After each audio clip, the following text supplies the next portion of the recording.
BRS నేత చింతలపాటి మధు హత్య కేసును ఛేదించారు పోలీసులు. ఈ కేసులో 5 నిందితుడిని అరెస్ట్ చేశారు. కారు, బైక్తో పాటు కత్తి, 5 సెల్ ఫోన్స్ని స్వాధీనం చేసుకున్నారు పోలీసులు. నిందితులు మిద్దె జీవన్, చింతా సైదులు, మేదరి ప్రసాద్, మిద్దె ఆనంద్, కక్కిరేణి భరత్ చంద్గా గుర్తించారు. మరో నిందితురాలు ముల్కలపల్లి భవానీ పరారీలో ఉందన్నారు పోలీసులు. 2007లో జరిగిన ఏర్కారం సర్పంచ్ మిద్దె రవీందర్ హత్య కేసులో ప్రధాన నిందితుడిగా ఉన్నాడు మధుపై ప్రతీకారం పెంచుకున్నారు రవీందర్ కొడుకు జీవన్. పక్కా ప్లాన్ ప్రకారం మధుని హత్య చేశాడు జీవన్. శుక్రవారం దావత్ కోసం మధుని పిలిచాడు సైదులు ప్రసాద్. మధుకి మద్యం తాకించి విషయాన్ని జీవన్కు ఫోన్ చేసి చెప్పాడు సైదులు. వెంటనే మధు ఉన్న ఇంటికి చేరుకుని ప్రాణాలు తీశాడు జీవన్. మటన్ కొట్టే కత్తితో మధుని దారుణంగా చంపేశాడు జీవన్ అండ్ సైదులు. తర్వాత ఆ భౌతికాయని బస్తాలో కట్టి యార్కారం శివారులో కల్వర్టు కింద పడేశారు దుండగులు. కత్తి మధు సెల్ ఫోన్ను ఆడివేమల శివారులో కెనాల్లో పడేసి పారిపోయారు దుండగులు.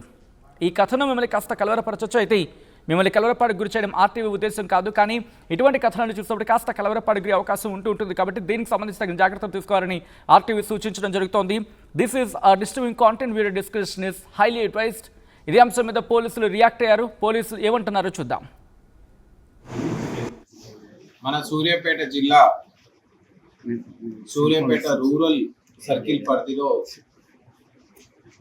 సూర్యాపేట రూరల్ పోలీస్ స్టేషన్ పరిధిలో సూర్యాపేట నుంచి జనగామ వెళ్ళేటువంటి హైవేకి ఎర్కారం స్టేజ్ దాటిన తర్వాత కల్వర్ట్ కింద మనకు గోన సంచిలో దొరికినటువంటి మృతదేహాన్ని ఎర్కారం గ్రామానికి చెందిన మాజీ సర్పంచ్ భర్త చింతలపాటి మధుగా మనం గుర్తించడం జరిగింది. అతన్ని గుర్తు తెలియని దుండగులు విచక్షణారహితంగా దాడి చేసి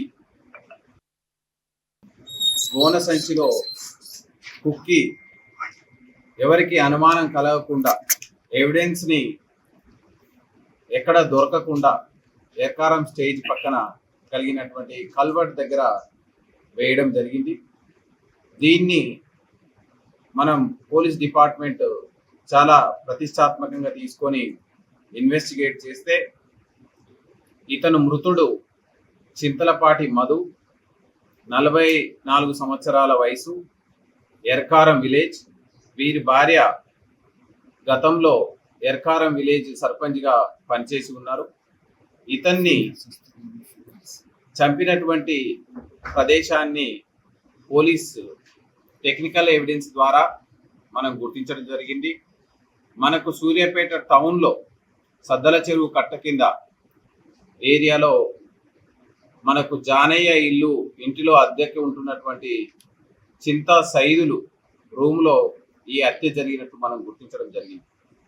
ఇమ్మీడియట్లీ దీనికి ప్రత్యేకంగా విచారణ అధికారిగా టౌన్ సిఐ వెంకన్నను, అదేవిధంగా డిఎస్పి సూర్యాపేట ప్రసన్న అండ్ నేను కూడా clues team, finger prints team, dog squads అన్నీ కూడా మనం అక్కడికి వెళ్ళి క్షుణ్ణంగా పరిశీలిస్తే ఈ గదిలో అతన్ని అంటే శుక్రవారం సాయంత్రం పూట దాదాపు 7:30 నుంచి 8 గంటల ప్రాంతంలో హత్య చేసి అతని శవాన్ని గోనె సంచిలో కుక్కి అక్కడి నుంచి తీసుకొని వచ్చి ఎర్కారం స్టేజ్ దాటిన తర్వాత రైట్ సైడ్లో కల్వర్ట్ పక్కన పడేసినట్టు మనం గుర్తించాం. దీనికి ఏంటి అని మనం పూర్వపరాలు ఆ విలేజ్లో ఉన్న నేపథ్యాన్ని పరిశీలిస్తే 2007వ సంవత్సరంలో ఎర్కారం గ్రామానికి సంబంధించినటువంటి మాజీ సర్పంచ్ మిద్దె రవీందర్ యొక్క హత్యలో ఈ యొక్క చింతలపాటి మధు ప్రధాన నిందితుడిగా ఉన్నాడు. దానికి సంబంధించి మిద్దె రవీందర్ కొడుకు అప్పుడు వాళ్ళ నాన్న చనిపోయినప్పుడు 8-9 సంవత్సరాల వయసు ఉన్నటువంటి అబ్బాయి ఇతని నాన్నని చంపినటువంటి ఈ చింతలపాటి మధును ఎలాగైనా అంతమొందించాలని దాదాపుగా 4-5 సంవత్సరాల నుంచి వివిధ రూపాల్లో ప్రయత్నం చేస్తూ వస్తున్నాడు. ఈ సందర్భంలో ఈ యొక్క మిద్దె రవీందర్ యొక్క కొడుకు మిద్దె జీవన్ అతనికి కొంత సమీప బంధువులుగా ఉన్న చింతా సైదులు అదేవిధంగా ప్రసాద్ అనే వాళ్ళ యొక్క ఆశ్రయం తీసుకొని ఎలాగైనా చింతలపాటి మధును అంతమొందించాలనేటువంటి ప్రణాళికలు గత కొన్ని సంవత్సరాలుగా చేస్తూనే వస్తున్నాడు. ఈ సందర్భంలో ఈ వీళ్ళ సహాయంతో చింతలపాటి మధుని ఒకసారి కారుతోటి టక్కరించి చంపాలని, ఒకసారి నెమ్మికల్లు దగ్గర పంచాయతీలో చంపాలని, వివిధ సందర్భాల్లో ఇతని ప్రయత్నాలన్నీ వృధా అయిపోయాయి. ఎట్టి పరిస్థితుల్లోనూ ఈ చింతలపాటి మధు ఎట్టి పరిస్థితుల్లోనూ ఇతను బతికి ఉంటే నన్ను అంతమొందిస్తాడా అనేటువంటి కారణంగా, అదేవిధంగా వాళ్ళ నాన్నను చంపిన వ్యక్తిని చంపి ప్రతీకారం తీర్చుకోవాలని మిద్దె జీవన్ ఈ చింతా సైదులు ప్రసాదులకి మీరు అతన్ని చంపడంలో తోడ్పాటు అందిస్తే మీకు కావలసినటువంటి అన్ని విధాలుగా డబ్బు రూపేనా కానీ ఇంకేదైనా రూపేనా మీకు సహాయాన్ని నేను ఇస్తాను అని చెప్పి వాళ్ళకు నమ్మబలికి, వాళ్ళకి మీరు ఎలాగైనా చింతలపాటి మధును అంతమొందించడంలో సాయం చేయాలని కోరగా వీరిద్దరూ అతనికి దగ్గరగా మూవ్ అయి చింతలపాటి మధుతోటి చిన్నా చితక పంచాయతీల్లో తిరుగుతూ, అతనితోటి తాగుతూ, అతనికి నమ్మకం కలిగే విధంగా తిరుగుతూ వస్తూ ఉన్నారు. ఈ హత్యకు 2-3 రోజుల నుంచి చింతలపాటి మధుని మామూలుగా దావతుల విషయంలో వాళ్ళ ఇంటికి రప్పించుకోవడం, అతనికి నమ్మకం కలిగే విధంగా చేయడం, ఒకరోజు మటను, ఒకరోజు చికెను, మందు, మాంసం అన్నిటిని సమకూర్చి నమ్మకంగా మిగులుతూ వస్తున్నారు. వీటన్నిటికి కూడా వెనకాల మిద్దె జీవన్ మందు కోసం, మాంసం కోసం, ఇతర ఖర్చుల కోసం చింతా సైదులకి సమకూరుస్తూ ఉన్నాడు. మనకి ఇది శుక్రవారం రోజు 11 గంటలకి చింతలపాటి మధు తన ఇంటి నుంచి కుడకుడ రోడ్లో అద్దెకుంటున్నటువంటి ఇంటి నుంచి టౌన్లోకి భార్యకు చెప్పి టౌన్లోకి వచ్చినాడు.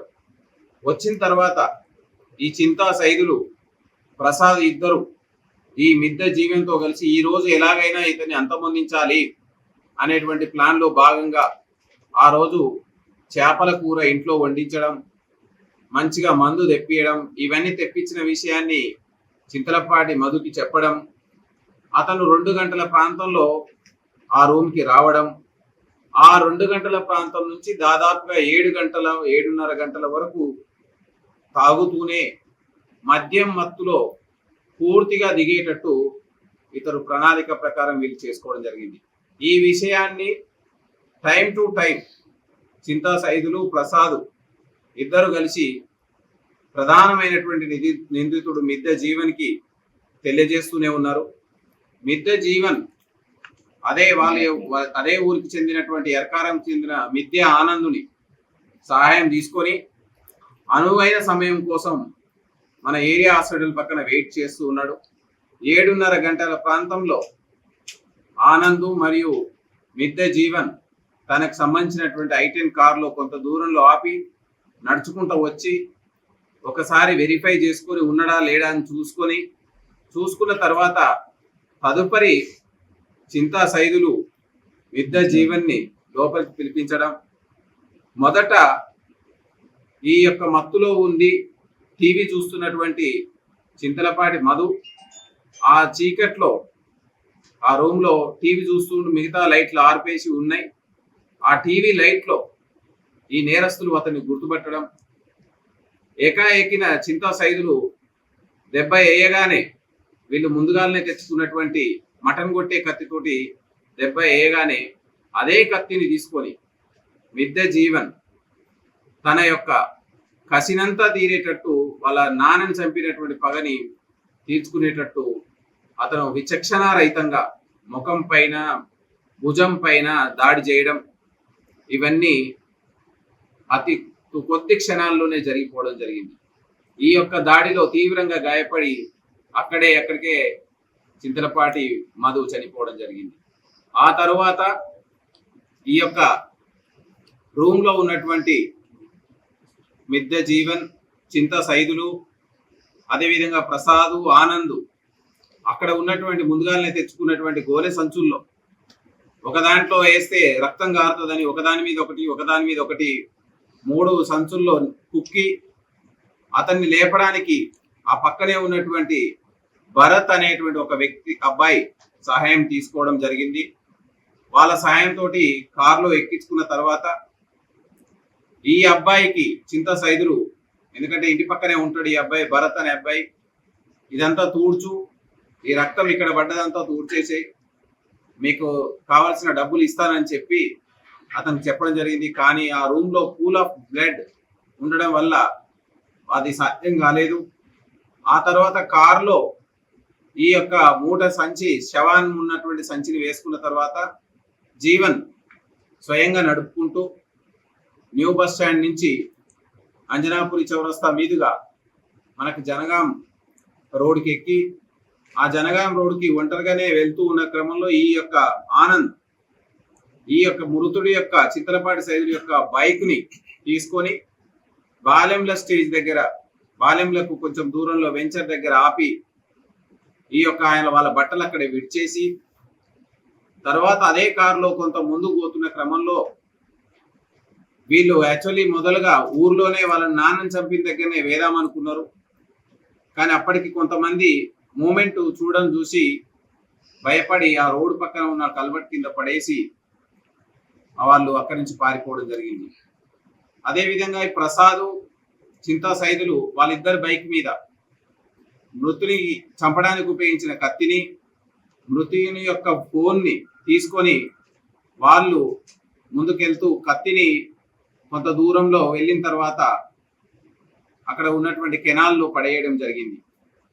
సో ఈ విధంగా మనకు పూర్తి స్థాయిలో ఈరోజు మార్నింగ్ మనం ఈ యొక్క A1 మిద్ద జీవన్ని, అదేవిధంగా A4 ఉన్నటువంటి ఆనందుని మనం ఈ యొక్క ఖమ్మం బైపాస్ రోడ్లో మనం పోలీస్ తనిఖీలో పట్టుకోవడం, వాళ్ళు ఇచ్చిన స్టేట్మెంట్ ఆధారంగా ఈ యొక్క మిగతా నిందితులు చింతా సైదుల్ని, ప్రసాద్ని, అదేవిధంగా భరత్ని పట్టుకొని దీన్ని సిస్టమేటిక్ గా ఎక్కడ ఎవిడెన్స్ లాస్ కాకుండా మనం సైంటిఫిక్ వేలో ప్రతి సీన్ ని కనెక్ట్ చేసుకుంటూ ఆధారాలు సేకరించడం, అదేవిధంగా వీళ్ళు ఎక్కడెక్కడైతే బైక్ను పడగొట్టిరు, ఎక్కడైతే వెపన్ ని వేసినారు, ఎక్కడైతే బట్టలు విప్పినారు, ఇవన్నీ వస్తువులని మంచిగా మనం సైంటిఫిక్ వేలో సీజ్ చేయడం, అదేవిధంగా మనం దీనికి సంబంధించినటువంటి టెక్నికల్ డేటా సీసీటీవీల రూపంలో అయితే, టవర్ల రూపంలోనైతే